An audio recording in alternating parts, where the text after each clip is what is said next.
कोई भी हैबिट, कोई भी सिस्टम, कोई भी एसआईपी पूरी तरीके से आपके लिए काम नहीं करेगी। ये मेरे लिस्ट में बेशक आखिरी हैबिट है, लेकिन शायद ये सबसे डीपली हर आदत के साथ, हर हैबिट के साथ एक रियल एग्जांपल दूंगा आपको। आपकी सैलरी या आपकी कमाई पिछले 2-3 सालों में बढ़ी है क्या? चूज करो, या अपने आप को ये बताओ कि पैसा एक दुनिया का कोई भी इन्वेस्टमेंट आपको 10, 15, 20, 100% रिटर्न दे सकता है, लेकिन 1,00,000% अगर कोई रिटर्न दे सकता है। ये जो हैबिट है ना, पर्सनली मुझे सबसे इंपॉर्टेंट लगती है भैया। दुनिया के कुछ सबसे इंटेलिजेंट लोगों ने फाइनेंशियली पुअर डिसीजन सिर्फ इसलिए लिए क्योंकि उनका, लेकिन इन सब के बीच एक कॉमन चीज मालूम क्या है? इन सारे आदतों के बीच, और यही माइंडसेट डिसाइड करता है कि आप अगले 10 साल में कहां होंगे। सारी टेंशन तब ले लो जब आप पैसा डालने वाले हो। आपने गवा दिए ऑलमोस्ट 2 करोड़ का कॉर्पस। ऐसे ही सोचता हूं, इसलिए आपको ये दावे के साथ कह सकता हूं कि ये सबसे हाई रिटर्न इन्वेस्टमेंट है जो आप कर सकते हो। देखो, बात चाहे पैसे कमाने की हो या पैसे से पैसा बनाने की हो, मेहनत दोनों में लगता है। लेकिन आपको एक चीज पता है कि अगर आपने कुछ आदतें डेवलप कर ली तो मेहनत की फिर जरूरत नहीं रह जाती, ना कमाने में ना पैसे से पैसा बनाने में। तो आज इस सेशन में ना मैं आपसे सबसे पहले एक सवाल पूछता हूं। यह सवाल बहुत इंपॉर्टेंट है, ध्यान से सुनिएगा। आपकी सैलरी या आपकी कमाई पिछले 2-3 सालों में बढ़ी है क्या? सोच के बताइए। हाँ, इसमें सोचना क्या है? बढ़ी है, बढ़ी है। तो अगर जवाब आपका हाँ है तो अब अगला सवाल सुनिए, क्या आपका बैंक बैलेंस भी उतना ही बढ़ा है क्या? अब अगर आपका जवाब हाँ है तो आप खुशकिस्मत हैं, लेकिन अगर आपका जवाब ना है तो प्रॉब्लम है, फिर समस्या है। और समस्या आपकी इनकम बिल्कुल भी नहीं है, समस्या आपकी आदतें हैं। तो आज मैं आपको ऐसे 8 आदतें बताऊंगा जो जेन्युइनली वेल्दी लोग फॉलो करते हैं, और दुनिया का हर वेल्दी, मुझे लगता है, इसको जरूर फॉलो करता है। और जो भी इंसान इसको फॉलो नहीं करेगा वो जिंदगी में कभी भी वेल्दी हो ही नहीं सकता। तो आज के सेशन का मकसद, देखो, आपको सिर्फ एक लिस्ट थमा देना नहीं है कि ये 8 आदत ले लो भैया। हर आदत के साथ, हर हैबिट के साथ एक रियल एग्जांपल दूंगा आपको, और एक प्रैक्टिकल एक्शन भी दूंगा कि करना क्या है। जो आपको आज से शुरू करना है वो भला बताऊंगा, क्योंकि ये देखो कोई हाई फाई हैबिट्स नहीं है, बहुत सिंपल है, बहुत छोटी छोटी चीजें हैं। लेकिन हमें नहीं पता कि ये छोटी छोटी चीजें इतना बड़ा रिजल्ट क्रिएट कर सकती है। तो एक एक करके समझाता हूं, समझिए। हैबिट नंबर 1 है ऑटोमेशन। ऑटोमेशन मतलब सिस्टम बनाओ, विल पावर के भरोसे मत बैठो। समझाता हूं। देखो, एक ऑनेस्ट बात यह होती है कि विल पावर यानी कि इच्छा शक्ति रियल तो होता है, काम तो करता है, लेकिन ये अनलिमिटेड नहीं होता। मतलब ये आपके लिए हमेशा काम करेगी ऐसा नहीं हो सकता। आपका मन डोल सकता है, मूड बदल सकता है, और ये एकदम नेचुरल सी बात है। इंसान है भैया, इंसान का मन कभी भी एक जैसा नहीं रहता। कैसे? बताता हूं। सैलरी आती है, इन्वेस्ट करने का मन करता है, लेकिन फिर वीकेंड आ जाता है और दोस्तों ने कहा जरा मूवी देख लेते हैं, आउटिंग हो जाती है, कहीं घूमने चले गए, कोई गैजेट दिख गया, और वो एसआईपी जो इसी महीने से शुरू होनी थी वो टल जाता है। यार अगले महीने कर लेंगे, क्या ही फर्क पड़ जाएगा, टल गया ना। वेल्दी लोग इस विल पावर की कमी के गेम के बारे में शुरू से जानते हैं, इसलिए वो विल पावर पर भरोसा ही नहीं करते, वो सिस्टम बनाते हैं। सिस्टम बना करके आदत। अब इसको मैं एक रियल एग्जांपल से आपको समझाता हूं। फिडेलिटी इन्वेस्टमेंट ने अपने एक स्टडी में पाया कि जिन लोगों ने अपना इन्वेस्टमेंट ऑटोमेट किया, यानी कि सैलरी आते ही पैसा ऑटोमेटिकली कट जाता है, उन्होंने मैन्युअली इन्वेस्ट करने वालों से ऑन एन एवरेज 30% ज्यादा वेल्थ बनाई। और शायद इसलिए वॉरेन बफे ने भी इसी बीमारी को समझते हुए बहुत पहले ही कह दिया था कि पे योरसेल्फ फर्स्ट, सबसे पहले खुद को पे करो। मतलब सबसे पहले अपने फ्यूचर को सिक्योर करने के लिए पे करो, बाकी सब बाद में। अब क्या आप प्रैक्टिकली कर सकते हैं इसके लिए, वो सुनिए। आज किसी भी म्यूचुअल फंड ऐप पर जाओ, grow, Zerodha, coin, Paytm money, किधर भी जिसमें जिससे आपको मोहब्बत है उधर चले जाओ, और एसआईपी की डेट सेट करो। वहां पर जिस दिन आपकी सैलरी आती है उससे अगले दिन या अगले के अगले दिन का एसआईपी डेट फिक्स कर दो। अगर सैलरी 30 तारीख को आती है तो 1 तारीख की एसआईपी डेट होनी चाहिए। अगर सैलरी 7 को आती है तो 8 तारीख की एसआईपी डेट, सैलरी 10 को आती है तो 11 की एसआईपी डेट होनी चाहिए। 12, 13, 14, 15 मत करना। अपनी पहली एसआईपी आप 500 रुपए से ही शुरू करो भैया, कहीं कितने से भी शुरू करो, अमाउंट भले ही छोटा लो, कोई बात नहीं है, लेकिन ऑटोमेशन ऑन जरूर रखो। क्योंकि जो सिस्टम एक बार बन गया ना, वो आपकी लेजीनेस और इमोशन दोनों को बाईपास कर देता है। बहुत सारे लोग कंसर्न रहते हैं कि सर एसआईपी की कौन सी डेट होनी चाहिए, सर सैलरी जिस दिन आए उस दिन उसका अगला डेट होना चाहिए। पहला समझ में आया। अब हैबिट नंबर 2 सुनो, दूसरी आदत, इनकम नहीं, ये देखो कि सेविंग कितनी बड़ी है आपकी। आजकल एक पैटर्न देखने को मिल जाएगा आपको, जो हो सकता है आपने भी फील किया हो, कि जैसे ही सैलरी या कमाई बढ़ती है ना, उसके साथ साथ खर्चे भी बढ़ जाते हैं। आपको लगता है ऐसा तो होता ही है यार, ऐसा नहीं होता। ऐसा हम करते हैं, अपने निकम्मे वाले आदतों की वजह से करते हैं। जैसे आपकी लाइफ में जोमैटो था पहले, लेकिन अब फाइन डाइनिंग ऐड हो गई है। पहले पड़ोस वाले गुप्ता जी की दुकान पर जाकर सामान लेके आ जाते थे, उसमें मेहनत थोड़ी लग जाती थी, लेकिन अब ब्लिंकिट और जेप्टो आ गए। पहले ओला से काम चल रहा था, लेकिन अब खुद की कार आ गई है। रेंट के अपार्टमेंट में पहले रह रहे थे, लेकिन अब बड़े फ्लैट की ईएमआई आ गई है। और इसी चीज को इकोनॉमिस्ट कहते हैं लाइफस्टाइल इन्फ्लेशन। और यही चीज आपको फाइनेंशियली एवरेज रखती है पूरी जिंदगी। मतलब आप कमा तो पहले से ज्यादा रहे होते हो, लेकिन सेविंग्स नहीं बढ़ती। चाहे आपकी सैलरी 30,000 हो जाए या 3 लाख हो जाए, बचत उतनी ही। अब यहां प्रैक्टिकली क्या करना है ये बताओ, तो बताता हूं। आप अपने पिछले 3 महीने के बैंक स्टेटमेंट खोलिए, फिर उसको एनालाइज करने के बाद आप अपने आप से एक सवाल पूछिए कि कौन से ऐसे खर्चे हैं उस 3 महीने के स्टेटमेंट में जो नहीं भी करता तो जिंदगी बड़े आराम से खुशी खुशी चलती। बस वो खर्चा हो गया क्योंकि आदत थी, आदत की वजह से खर्चा वो हो गया। जैसे ओटीटी का कोई ऐसा सब्सक्रिप्शन जो आपके काम का है ही नहीं, महीने में 1 या 2 ही बार यूज करते हो, या फिर सिर्फ एक सीरीज देखने के लिए लिया था। ऐसी कोई पार्टी जो आपने अपने ऑफिस के कलीग को सिर्फ इसलिए दी थी क्योंकि आपको टशन दिखाना था। ऐसे कई सारे खर्चों को आइडेंटिफाई करो, उसका टोटल नंबर जोड़ो, अपने आप से फिर वादा करो कि ऐसा कभी नहीं करोगे। और जो टोटल अमाउंट आया था ना, जो खर्चे में 3 महीने के स्टेटमेंट में, अगले महीने से वो पैसा सेविंग में डालना शुरू कर दो, या जो ऑलरेडी आपकी एसआईपी चल रही है उसमें इसको ऐड कर दो। कारण ये है क्योंकि जो पैसे आपने उठ पटांग इधर उधर उड़ाए थे, आपको ये चीज समझ में आ गया वो एक्स्ट्रा पैसा था, और जब वो एक्स्ट्रा पैसा था तो वो इन्वेस्टमेंट में जाना चाहिए। रिपोर्ट्स ये बताती है कि सिर्फ अवेयरनेस से सेविंग्स 10 से 15% बढ़ जाते हैं, सिर्फ अवेयरनेस से। अब आदत नंबर 3 सुनो, हैबिट नंबर 3, लाइफस्टाइल को कंट्रोल करो खुद, वरना वो आपको कंट्रोल करने लग जाएगी। देखिए, हो सकता है कि आपको हैबिट नंबर 2 और ये हैबिट देखने में सिमिलर लगे, लेकिन इसका एंगल अलग अलग है। ये हैबिट कम खर्च करके सेविंग बढ़ाने के बारे में नहीं है। ये हैबिट है उस अर्ज, उस इच्छा को समझने के बारे में जो जबरदस्ती आपसे खर्चा करवा देती है। सोशल मीडिया पर किसी दोस्त ने अपनी नई कार के साथ पिक डाल दी, पोस्ट कर दिया, आप फोमो में आ गए, अरे भैया इसने तो कार ले लिया, अब आपको भी लेने की चुल आ गई। ऑफिस में किसी कलीग ने नया आईफोन ले आया, नया फोन ले आया, अब आपको भी अपग्रेड करने की चुल आ गई। आप इस चुल को इग्नोर नहीं कर पाते हो, और शायद इसलिए आप यही हो। लेकिन वेल्दी लोग इसे इग्नोर नहीं करते, सिर्फ इसको पॉज कर देते हैं, नहीं चाहिए अभी। और इस हैबिट को रियल एग्जांपल से समझाता हूं आपको, सिंपल है। किसी भी फेमस वेल्दी इंसान को आप देखो, वेल्दी मतलब धनवान, लेट रतन टाटा जी को देख लो, इंडिया के सबसे रेस्पेक्टेड बिजनेसमैन में से एक। जब तक हेल्दी थे अपनी गाड़ी खुद चलाते थे।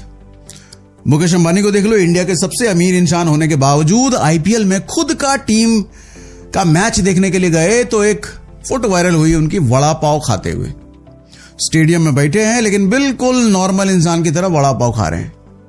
और भारत ही नहीं, द ग्रेट अमेरिकन इन्वेस्टर जिसको हम कहते हैं वॉरेन बफे, बिलियनियर होने के बाद भी 63 साल से एक ही घर में रह रहे हैं। उनकी कमाई तो 63 साल में बहुत बड़ी होगी ना। वो कहां किस तरह के घरों में शिफ्ट हो सकते थे, लेकिन बदला ही नहीं। कई साल पुरानी वोल्वो गाड़ी चलाते हैं और सालों से मैकडोनल्ड्स से ब्रेकफास्ट पैक खाते हैं भैया। सब कुछ सिंपल है, कपड़े simple, life simple, habit simple.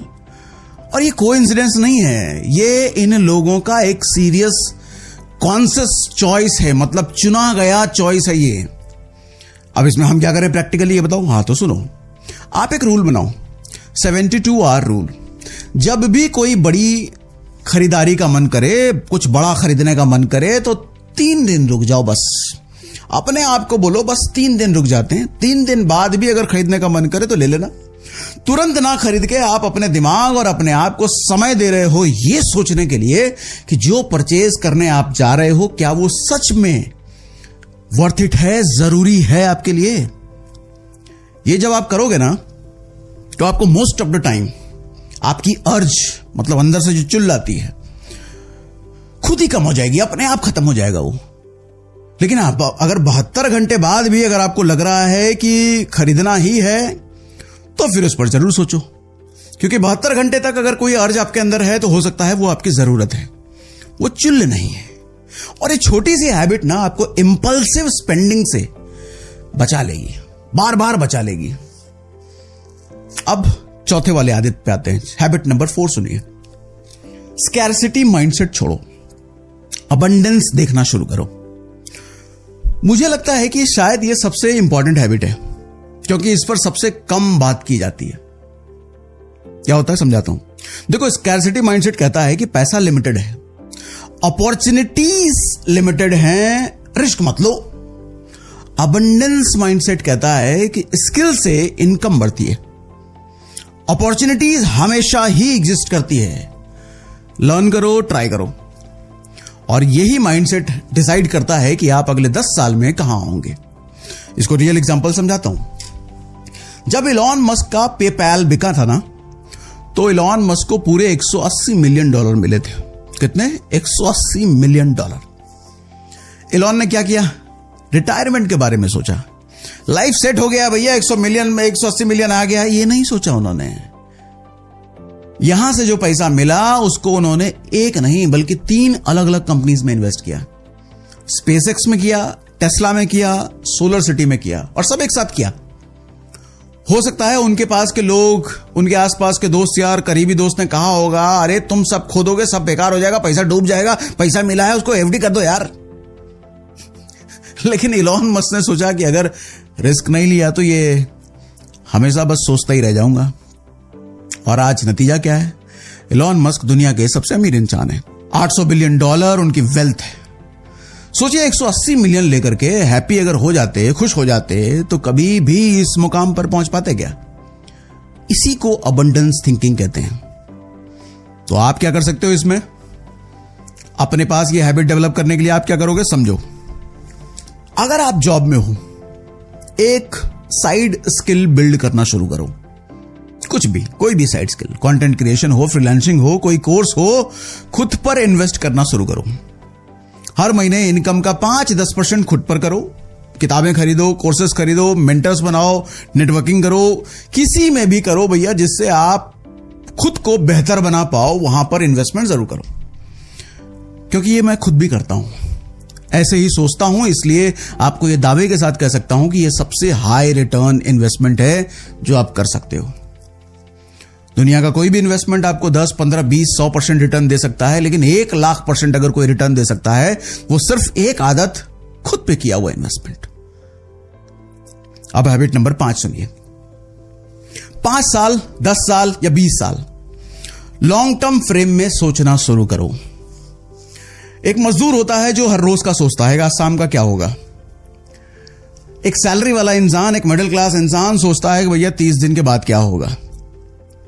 लेकिन एक बिजनेसमैन हमेशा 5 साल, 10 साल, 20 साल के होराइजन में सोचता है।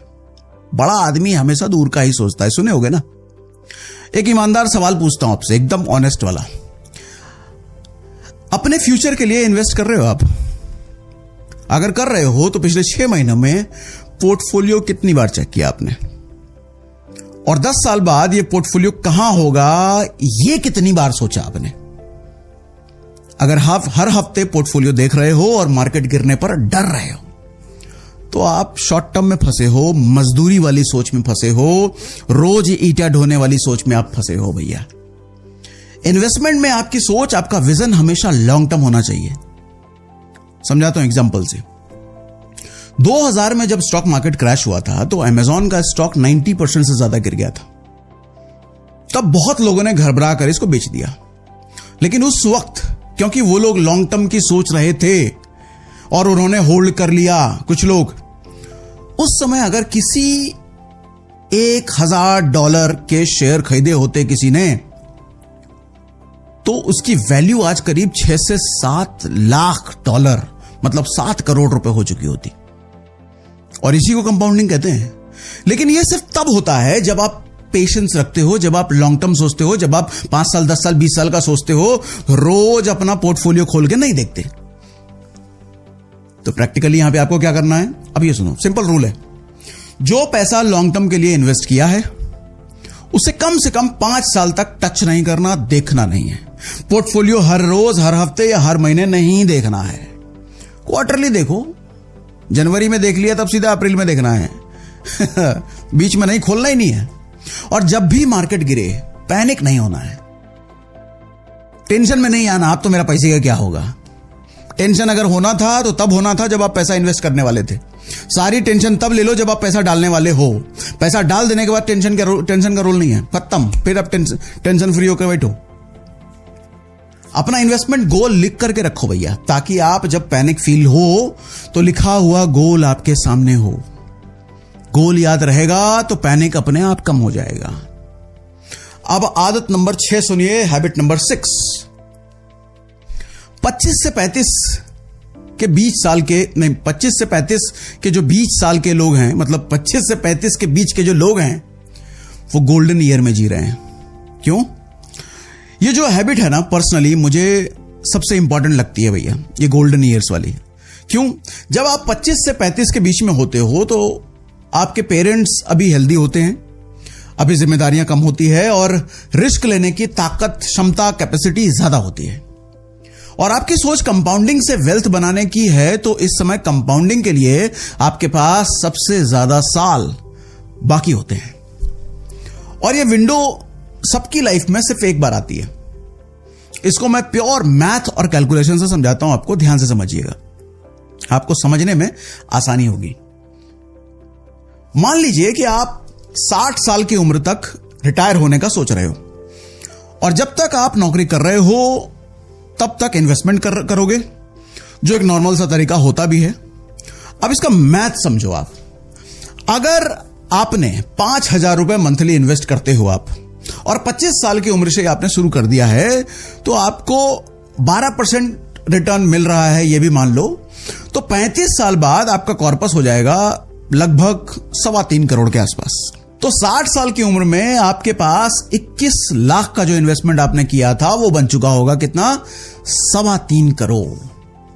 लेकिन अगर यही इन्वेस्टमेंट आप 35 साल की उम्र से शुरू किया होता आपने, तो वो भी बता देता हूं, क्योंकि 35 साल के अगर आप हो और आपके पास इन्वेस्टिंग विंडो 25 साल की है, तो आप 12% रिटर्न के साथ आपका कॉर्पस होगा सिर्फ 94 लाख रुपए, क्योंकि आपने इन्वेस्टमेंट देर से शुरू करी। ये 10 साल की देरी से आपने गवा दिए ऑलमोस्ट 2 करोड़ का कॉर्पस। और पता है, आपका गेम सिर्फ कम ईयर्स ऑफ इन्वेस्टिंग से नहीं बिगड़ा, बल्कि आपका टोटल इन्वेस्टेड अमाउंट भी 6 लाख रुपए कम था, जिसका असर आपके टोटल कॉर्पस पे पड़ा। तो करना क्या है भैया यहां पे? अगर आप 25 से 35 के बीच हो और इन्वेस्ट नहीं कर रहे हो, तो आज लिटरली एक SIP आज से शुरू कर दो। किधर भी, कहीं भी, कुछ भी, कितने भी अमाउंट का करो। जैसा मैंने पहले बताया कि 5,000 नहीं भैया, 500 रुपए से भी चलेगा, लेकिन करो, कहीं भी जाके करो।